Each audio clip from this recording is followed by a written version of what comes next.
अयोध्या में दीपोत्सव पर सवाल उठाने के बाद अब महाकुंभ पर भी सपा नेता सवाल उठाने लगे हैं। यूपी विधान परिषद में नेता प्रतिपक्ष लाल बिहारी यादव ने महाकुंभ को फिजूल खर्ची बताया है, साथ ही उसे भ्रष्टाचार से भी जोड़ दिया है।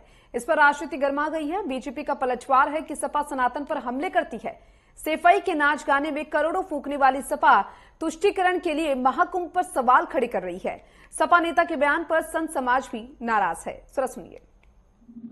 लेकिन सनातन धर्म के नाम पर इस प्रकार का आरोप लगाया जा रहा है जो उचित नहीं है और हम इसको कभी भी उचित नहीं मानते हैं।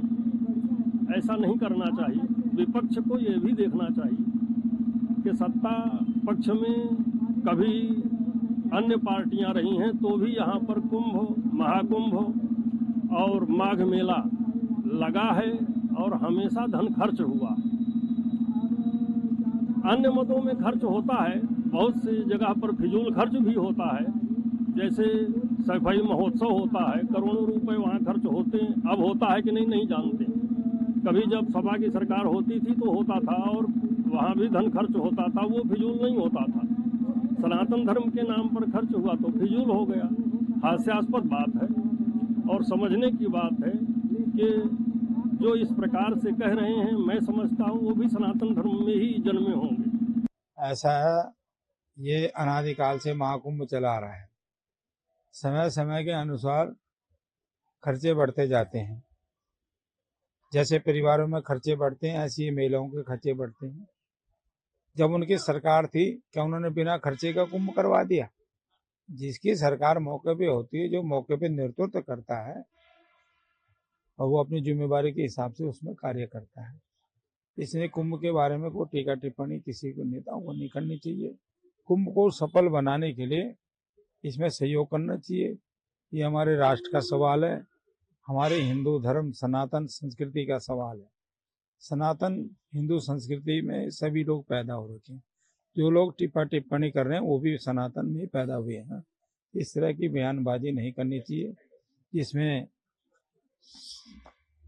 आस्था को ठेस पहुंचे। सोच समझ के बयान देने चाहिए। कुंभ को कामयाब करने के लिए ही बात करनी चाहिए।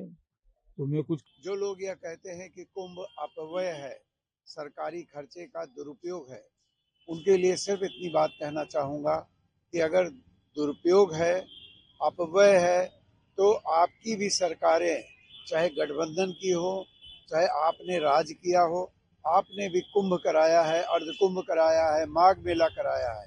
पहले अपने नेताओं से पूछिए क्यों कराया उन्होंने।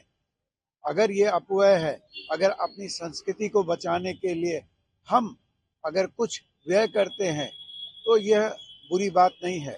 और जितना इस मेलों पर खर्चा किया जाता है सरकार को अप्रत्यक्ष रूप से उससे कई गुना ज़्यादा राजस्व की प्राप्ति होती है। तो यह कहना कि यह अपव्यय है, हमारी संस्कृति का अपमान है, भारतीयता का अपमान है और सनातन का अपमान है। मैं वीरेंद्र पाठक, समन्वयक, प्रयागराज विद्वत परिषद। जो व्यवस्था इस साल हो रहा है, भूतो न भविष्यति, ऐसा व्यवस्था कभी हुआ नहीं है। जो हो रहा है, प्रयागराज की सुंदरता में चार चांद लगा दिया है योगी जी ने। और इलाहाबाद प्रयागराज की 40% आबादी त्रिवेणी संगम के ऊपर आश्रित है और पूरा व्यवस्था, हर गली हर मोहल्ले का जो विकास हो रहा है वो देखने लायक है। और क्या बोलते हैं, सफाई महोत्सव वो बहुत सार्थक होता है उनका। ये कुंभ मेला फिजूल खर्ची उनका मतभ्रष्ट हो गया है। आने वाली चुनाव में उनको पब्लिक इसका जवाब देगी। वो मुसलमान की पार्टी है, वो सनातनियों की पार्टी नहीं है। देखिए, जो जनवरी में कुंभ होने जा रहा है, ये दिव्य और भव्य कुंभ होने जा रहा है। इससे देश तो क्या, विदेशों से भी लोग आकर के कुंभ से लाभ लेते हैं और अपनी संस्कृति को, सनातन संस्कृति को वो लोग भी धारण करते हैं। यहाँ क्षेत्र का विकास, नगर का विकास, ग्राम का विकास, कितने लाखों करोड़ों लोगों को रोटी रोजी यहाँ से मिलती है। अभी मेला का काम लगा हुआ है तो लोगों को रोटी रोजी मिली हुई है। और जब मेला लग जाएगा तो लोग दुकान लगाएंगे तो रोटी रोजी मिलेगी।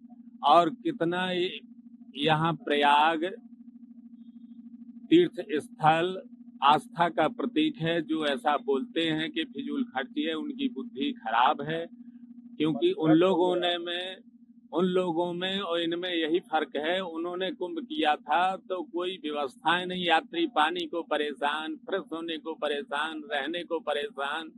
ये तो देखिए इन्होंने जगह जगह यात्रियों के लिए आवास बनाए हैं, जगह जगह टॉयलेट बनाए हैं, पानी की व्यवस्था है कि किसी भी प्रकार से पूरे भारत तो क्या पूरे विश्व से जो यात्री आते हैं तो उनको दिक्कत ना हो।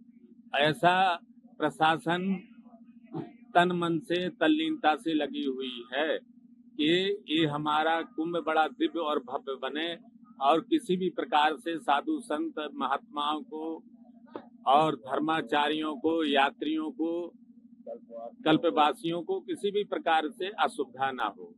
हम तो बहुत प्रसन्न हैं, हमारा आशीर्वाद है दिव्य और भव्य बने।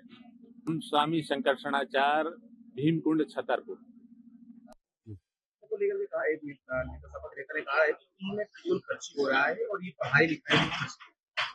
अब आप खुद ही देखिए, जब सरकारें नहीं होती थी, सम्राट हर्षवर्धन जी आते थे, पूरा अपना सब कुछ दान में दे करके कुंभ मेला आयोजित करते थे, आयोजित होता। जो हमारी आस्था है, कोई किसी का निमंत्रण पड़ता है, हम अपने यहाँ घरों में शादियां करते हैं, 500 कार्ड बांटने में हमारी मतलब कह लीजिए सब कर्म हो जाते हैं, कैसे कब जाए कहाँ कार्ड बांटने हैं, उतना वो होता है। और बिना कार्ड बटे सबको कोई बुलावा, कोई कार्ड जाता है देने, खींचे चले आते हैं लोग कुंभ के नाम पर, आस्था के नाम पर, और उसके खिलाफ बयानबाजी करके आस्था के साथ खिलवाड़ कर रहे हैं। और जो लोग आस्था के साथ खिलवाड़ कर रहे हैं उनका समूल नाश होना निश्चित है।